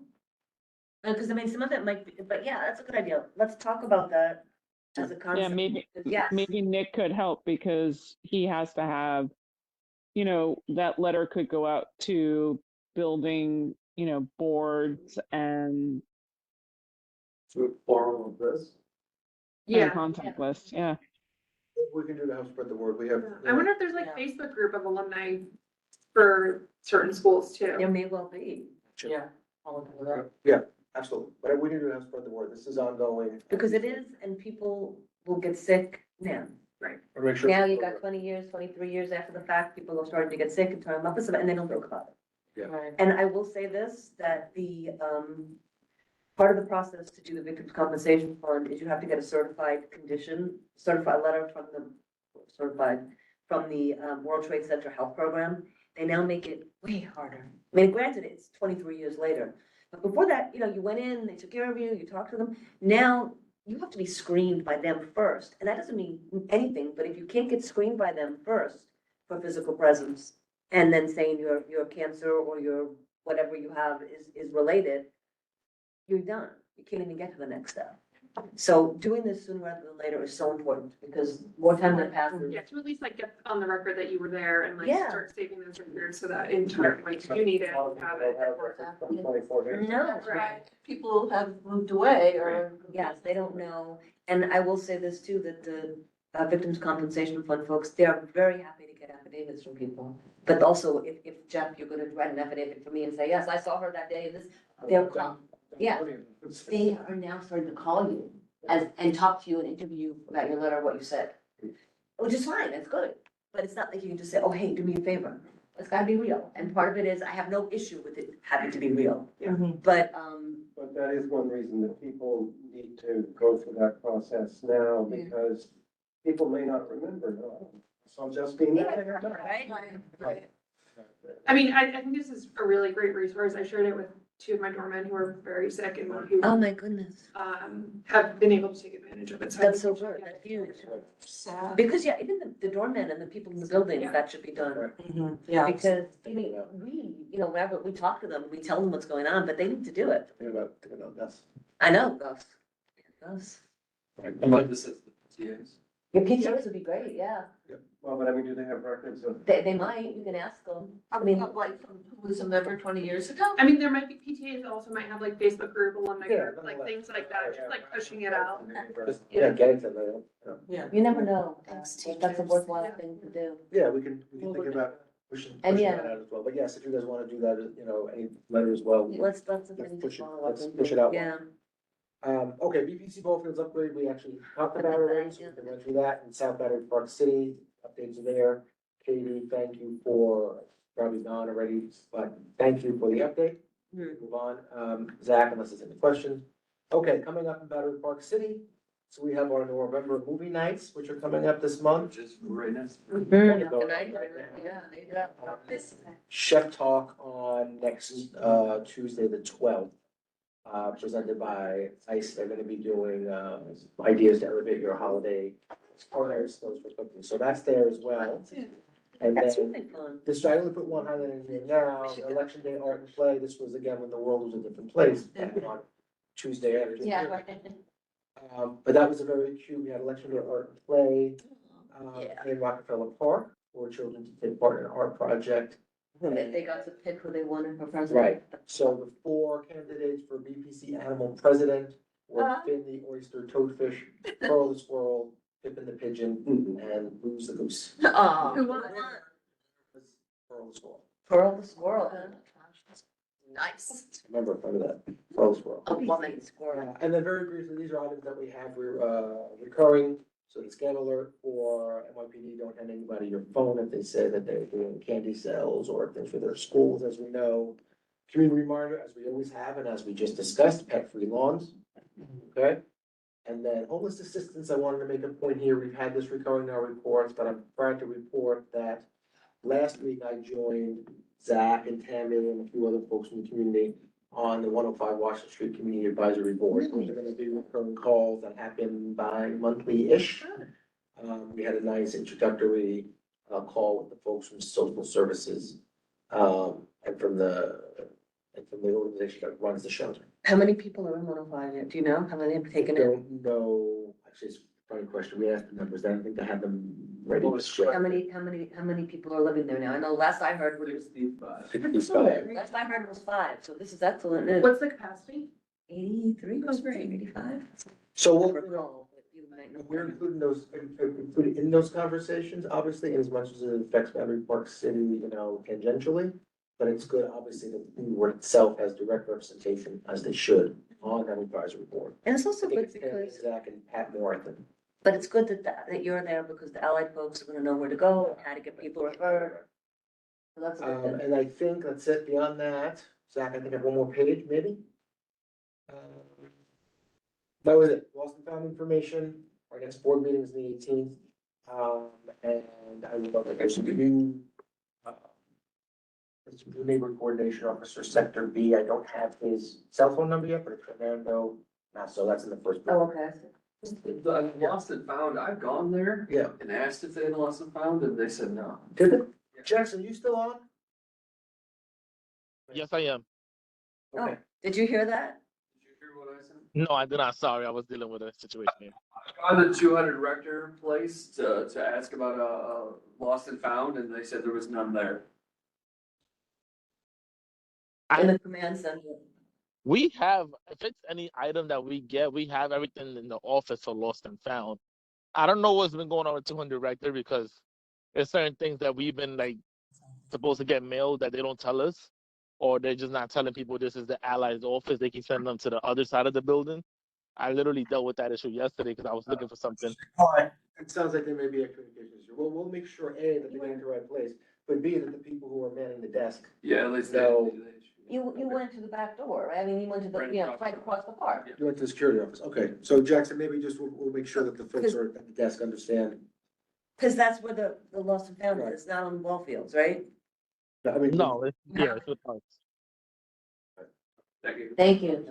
And I think that was it, those were the main items, and one, last thing we joined, obviously, we're just gonna put in there, we have a link there for employment opportunities at the Battery Park City Authority as well, we're always looking to recruit, obviously, good talent, so we'll have that as a recurring item as well. Just link to our page and we make the postings there all the time, and I think that's it. Any questions about? It's Nick at night tonight. Thank you to the team, obviously, Terrence and to Becky. Come to the end of our Thank you, agenda, guys. and the meeting is now adjourned. Your film programming, you guys pick really interesting things. Careful, Peter's great. Yeah. He's really built that his own little community, right? People. Yeah, that's It's very interesting choice. See, now. Yeah. There, One thing